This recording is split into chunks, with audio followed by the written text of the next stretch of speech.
भक्तों, ओम नमः शिवाय। श्री शिवाय नमस्तुभ्यम। जय श्री महाकाल। जी हाँ भक्तों, क्या आपके भी घर में कोई ऐसा व्यक्ति है जिसका विवाह नहीं हो पा रहा? आप लोग बहुत ज़्यादा परेशान हैं उसके विवाह को लेकर कि आखिरकार इस व्यक्ति का जो विवाह है वो क्यों नहीं हो पा रहा। आपने बहुत ज़्यादा मेहनत कर लिया, बहुत ज़्यादा परेशानी झेल लिया, लेकिन उसका जो विवाह है ना वो होने का नाम ही नहीं ले रहा। तो आपको परेशान होने की बिल्कुल भी आवश्यकता नहीं है, क्योंकि आज जो मैं आपको उपाय बताने वाला हूँ, अगर आपने इसको ध्यान से सुन के और अच्छे तरीके से कर लिया तो अवश्य रूप से सारी इच्छा मनोकामना जो है वो पूरी होंगी ही होंगी। क्या करना है, कैसे करना है, पूरा का पूरा मैं आपको बताने वाला हूँ और अच्छे तरीके से आपको समझाने वाला हूँ। तो बस उपाय ध्यान से सुन के अच्छे से करिएगा ज़रूर। देखिए, आपको पता है कि पूज्य गुरुदेव की जो कथा होती है उसमें लाखों की भीड़ आती है। कैसे भीड़ आती है? लाखों की भीड़ आती है। और जब गुरुदेव की कथा में लाखों की भीड़ आती है तो वहाँ ज़्यादातर जो भक्त होते हैं वो क्या करते हैं, पत्र के द्वारा अपनी इच्छा और पत्र के द्वारा अपनी मनोकामना जो होती है ना वो गुरुदेव तक पहुँचाते हैं। तो अभी गुरुदेव की कथा चल रही थी, आज से 4 से 5 महीना पहले की बात है। गुरुदेव की कथा चल रही थी और गुरुदेव की कथा में लाखों की भीड़ आई। अब जब गुरुदेव की कथा में लाखों की भीड़ आई तो वहाँ ज़्यादातर जो भक्त थे उन्होंने क्या किया, पत्र के द्वारा अपनी इच्छा और अपनी मनोकामना जो थी ना वो गुरुदेव तक पहुँचाई।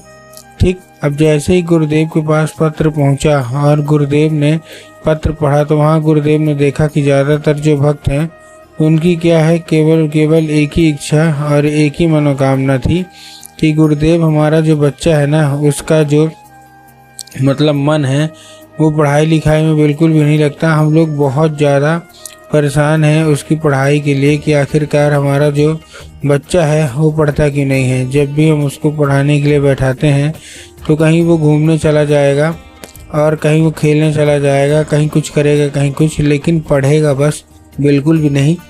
कृपया करके कोई ऐसा उपाय बता दें ताकि हमारा जो बच्चा है ना उसका जो मन है अवश्य रूप से पढ़ाई की ओर आकर्षित हो और पढ़ाई की ओर अवश्य रूप से लगे।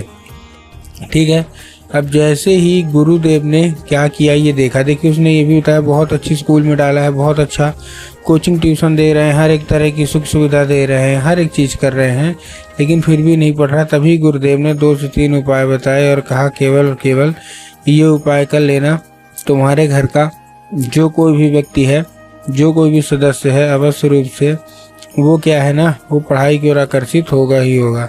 अब जैसे ही गुरुदेव ने उपाय बताया तो लोगों ने जा जाके इस उपाय को घर में करना शुरू कर दिया। अब जैसे ही लोगों ने जा जाके इस उपाय को घर में करना शुरू कर दिया, वही लोग गुरुदेव की कथा में मात्र 1 से 1.5 महीने के बाद वापस आए। अब जब वही लोग गुरुदेव की कथा में वापस आए तो उन्होंने क्या किया, फिर से एक बार गुरुदेव को पत्र लिखा। लेकिन ये वाला जो पत्र था ये गुरुदेव को धन्यवाद के रूप में पत्र था कि गुरुदेव धन्य हो आपका, आपके द्वारा बताया गया उपाय हमने कर लिया है, हमारी इच्छा मनोकामना जो है वो भी पूरी हो गई है, आपका कोटि कोटि धन्यवाद। तो देखिए, जो लोग भी मेरी आवाज़ अभी सुन रहे हैं ना, अगर आपको भी जानना है कि आखिर ऐसा कौन सा उपाय है जिसको करने मात्र से इच्छा मनोकामना जो है वो पूरी हो जाती है, तो चलिए हम बताते हैं आपको आज की इस वीडियो के माध्यम से कि आपको करना क्या है। तो बस उपाय ध्यान से सुन के अच्छे से करिएगा ज़रूर। तो देखिए, जो हमारा सबसे पहला उपाय है, इस उपाय में आपको करना क्या है। इस उपाय में सबसे सिंपल सा आपको केवल एक काम करना है। आपको क्या लेना है, आपको लेना है केवल आपको चाहिए 3 काली तिल और साथ में आपको क्या चाहिए, 1 धतूरा। ठीक, तो 3 काली तिल ले लिया, साथ में 1 धतूरा ले लिया।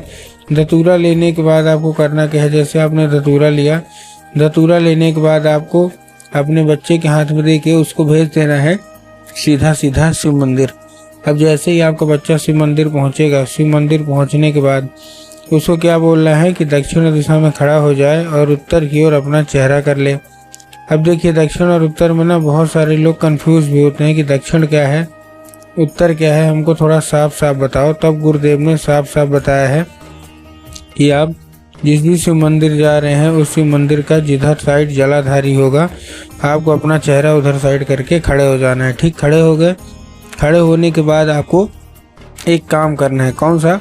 महादेव का बहुत ही सुंदर सा नाम है श्रम्भेश्वर महादेव। तो आपको करना क्या है, आपको श्रम्भेश्वर महादेव का नाम लेके और उन्हीं का स्मरण करके आपको चुपचाप क्या कर देना, आपके मतलब अपने बच्चे को बोलिएगा कि चुपचाप क्या कर दे, वो अर्पित कर दे बस। पूज्य गुरुदेव कहते हैं कि अगर उसने इतना ही कर लिया ना तो अवश्य रूप से इच्छा मनोकामना जो है वो पूरी होगी और आपका जो बच्चा है वो पढ़ाई की ओर जो है ना वो आकर्षित होगा ही होगा। ठीक है ना।